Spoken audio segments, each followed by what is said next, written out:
আল্লাহ তাআলা কিভাবে প্রশংসা করা যায়, আল্লাহ তাআলাকে কিভাবে গুণ কীর্তন করা যায়, মনে মনে জল্পনা কল্পনা করতে করতে জান্নাতের ভিতরে ফেরেশতা জিবরাইল আলাইহিস সালাম একটা সিজদায় পড়ে গেলেন।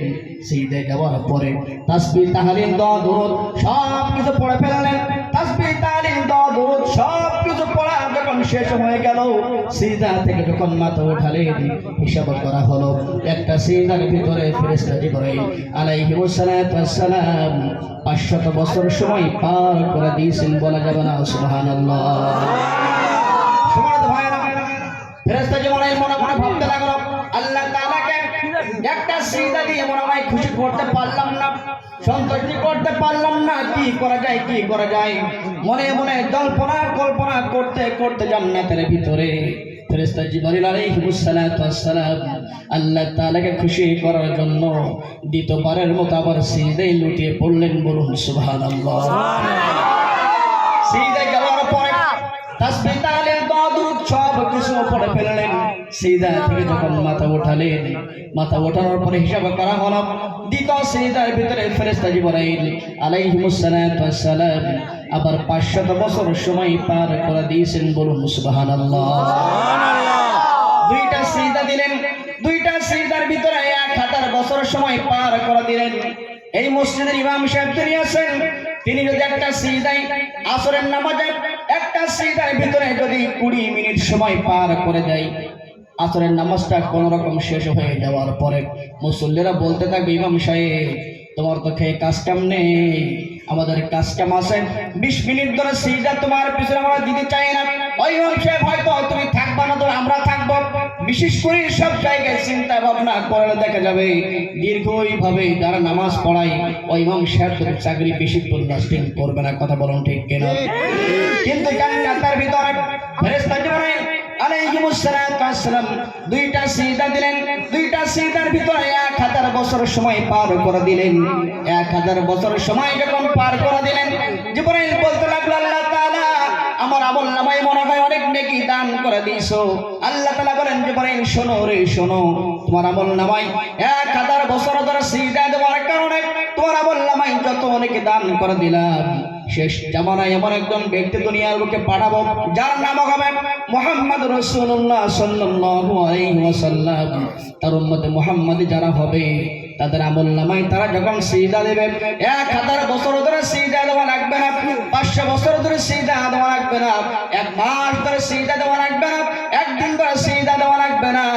উম্মতে মুহাম্মাদিরা 5 ওয়াক্ত নামাজের ভিতরে একটা সিজদা দিবে, কয়েক সেকেন্ডের সিজদা থেকে যখন মাথা উঠাবে, মাথা ওঠানোর সাথে সাথে তাদের আমল নামায়, তোমার আমল নামায় 1000 বছর ধরে সিজদা দেওয়ার কারণে যত নেকি দান করে দিলাম তার ডাবল নেকি উম্মতে মুহাম্মাদের আমল নামায় আমি রব্বুল আলামিন দান করে দিলাম। বলুন সুবহানাল্লাহ।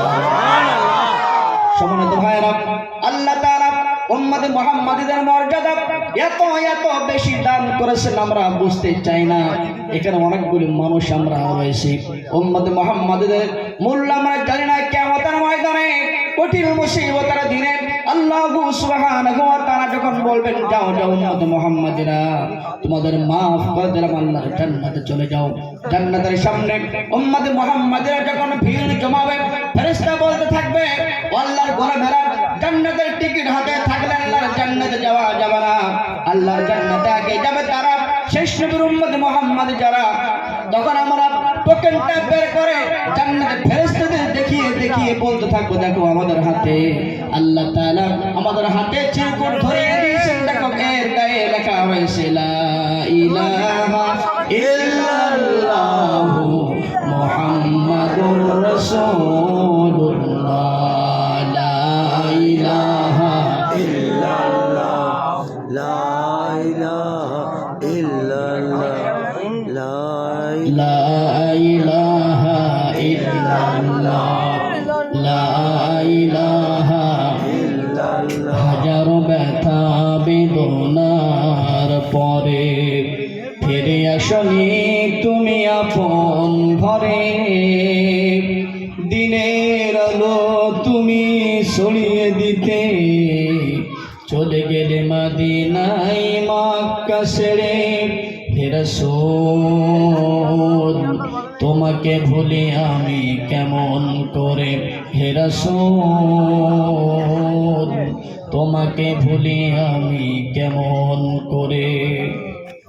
খেয়ে না খেয়ে দিন প্রচারের কাজে নিজেকে দিস বিলিয়ে, তাইফের কাফেরেরা চিনল না আলো, দুষ্ট ছেলেদের পিছু দিল লেলিয়ে।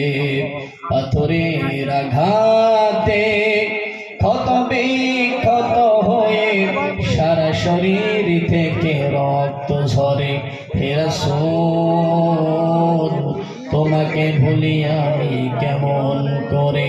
হে রাসূল, তোমাকে ভুলি আমি কেমন করে। লা ইলাহা ইল্লাল্লাহ, লা ইলাহা ইল্লাল্লাহ, লা ইলাহা ইল্লাল্লাহ, লা ইলাহা ইল্লাল্লাহ, লা ইলাহা ইল্লাল্লাহ মুহাম্মাদুর রাসূলুল্লাহ। সকলেই বলুন সাল্লাল্লাহু আলাইহি ওয়াসাল্লাম। সম্মানিত ভাইরা, আমি সরাসরি কোরআনুল কারীমের আয়াতে কারিমা তেলাওয়াত করে দিলাম। সেই আয়াতে কারিমার উপরে চলে গেলাম। আল্লাহ সুবহানাহু ওয়া তাআলা কোরআনুল কারীমের ভিতরে বলেন, ইয়া